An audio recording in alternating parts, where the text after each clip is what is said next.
Pertengahan Maret 1999, pagi itu di hari Senin sekitar pukul 10 WITA, warga desa Tumbang Lais digegerkan dengan peristiwa ganjil di pemakaman muslim setempat.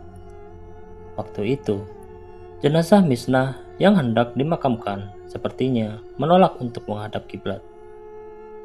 Para penggali kubur dan beberapa orang pria yang berada di liang lahat terheran-heran dengan kejadian aneh itu.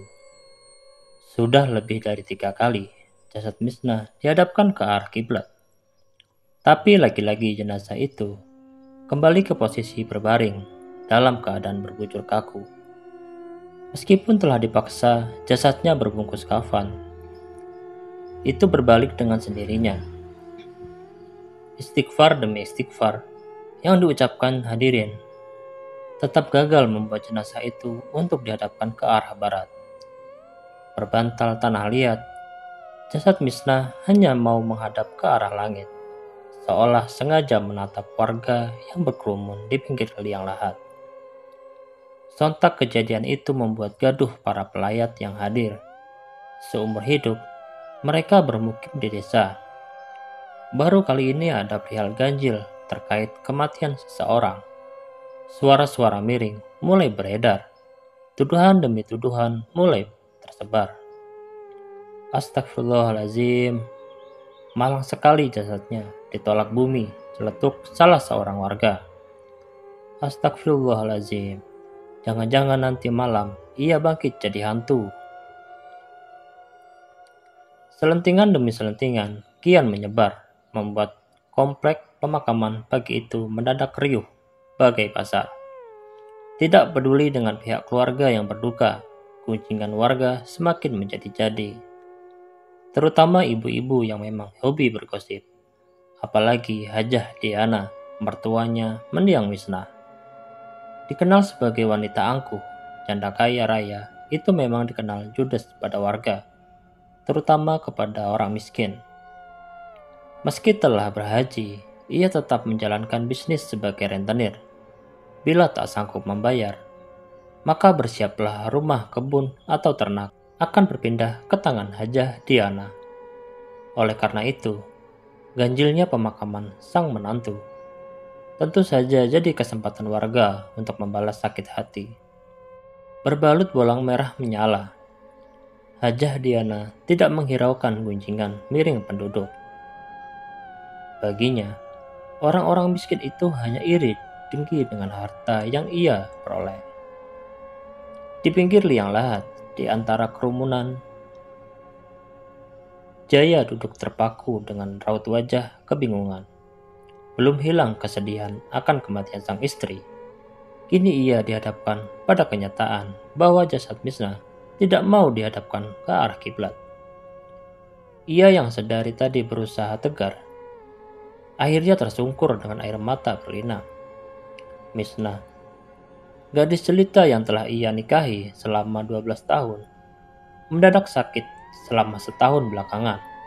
Kesehatannya menurun drastis sewaktu Jaya menikah lagi dengan gadis yang lebih muda. Misnah terpaksa menurut karena tidak mampu memberikan keturunan. Sakitnya Misnah bertambah parah begitu mengetahui madunya hamil muda. Mariatul namanya, biasa dipanggil Atul, anak tertua pembakal atau kades.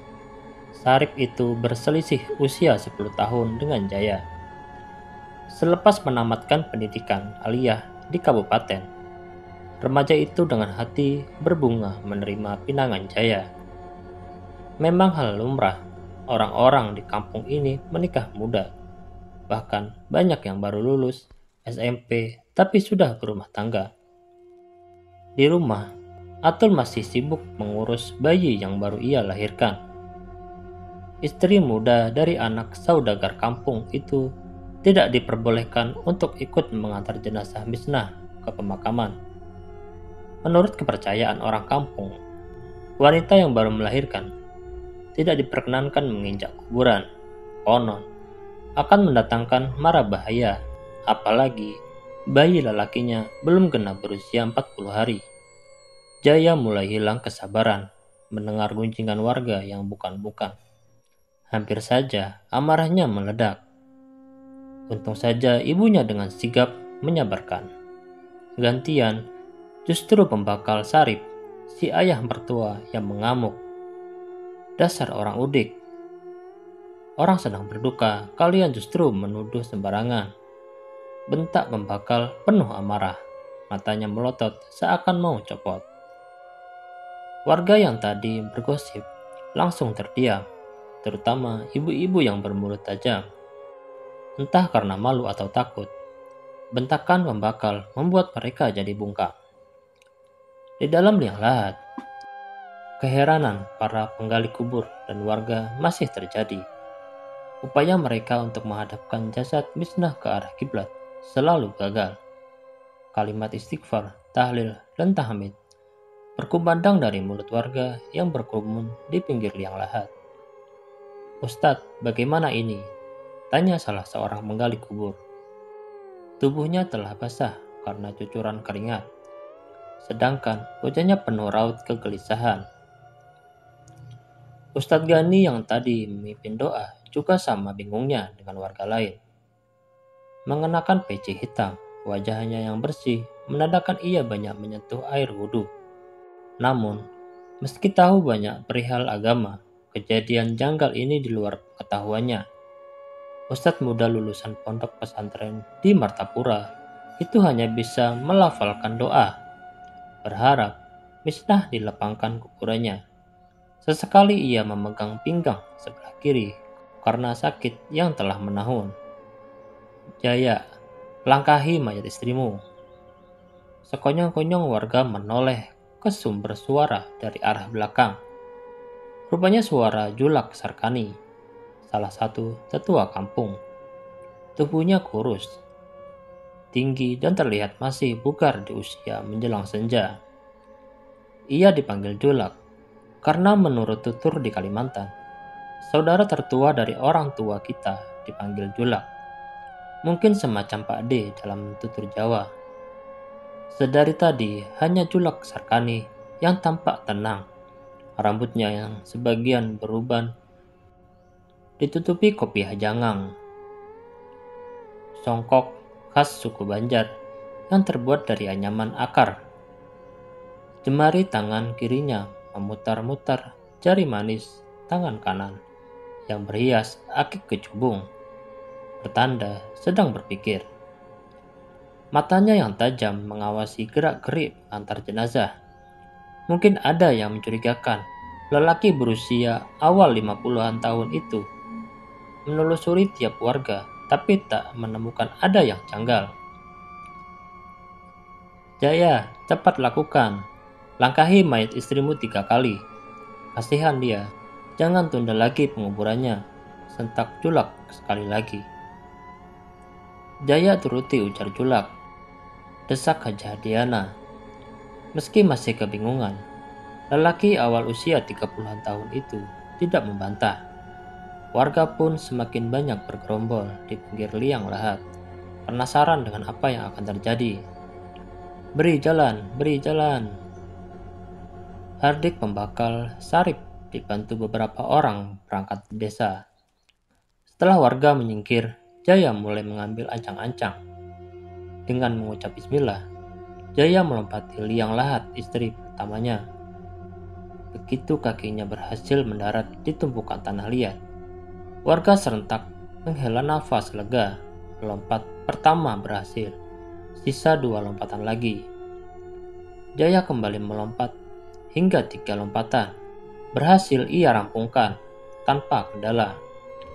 Warga yang berkerumun masih penasaran kira-kira apa yang terjadi selanjutnya. "Sekarang coba hadapkan jasad Misnah ke arah kiblat," lanjut Julak Sarkani. Ketua penggali kubur mengangguk, lantas mengajak rekannya menuruti perintah Julak. Sungguh ajaib. Jasad kaku si Misnah berhasil dihadapkan ke arah kiblat dengan mulus. Gema bersyukur alhamdulillah, lantas bergema diiringi wajah lega pihak keluarga. Namun, raut wajah tegang masih tersirat di wajah Julak Sarkani. Ia mengedarkan pandang ke sekeliling, mencari sekiranya ada yang mencurigakan. Kakek itu lantas mengambil sebuah ranting yang bergeletak di antara barisan nisan, lalu melangkah ke arah pinggir pemakaman. Warga saling pandang, bertanya-tanya apa kiranya yang hendak dilakukan orang tua itu. Julak Sarkani berhenti beberapa meter di depan pohon cempedak, menatap lurus ke salah satu cabang pohon.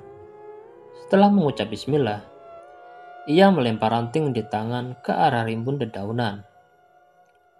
Warga tersentak. Seekor burung hantu seketika muncul dari balik dedaunan, terbang melesat ke arah hulu kampung. Namun ada yang aneh. Burung hantu itu ukurannya lebih besar dari burung hantu biasa, sebesar ayam kampung jantan. Demi melihat itu, pembakal Sarip bergegas menghampiri. "Ada apa, Julak?" tanya pembakal. Julak Sarkani menghela nafas panjang, menatap burung hantu itu yang kini menghilang di balik rimbunnya hutan. "Entahlah, baru kali ini aku melihat burung hantu berkeliaran di siang hari. Bisa jadi salah satu peliharaan Nenek Tuha." "Nenek Tuha?" tanya pembakal lagi. Julak Sarkani tidak menjawab. Ia justru melangkah ke arah warga yang telah hampir selesai menguburkan Misna. Setengah berlari, pembakal Sarip mengejar Julak Sarkani, masih penasaran. "Bersiaplah, Sarip, 40 hari ke depan. Kampung kita akan dapat teror mengerikan. Beberapa nyawa lagi akan melayang menyusul Misna ke alam baka," lanjut Julak dengan nada khawatir.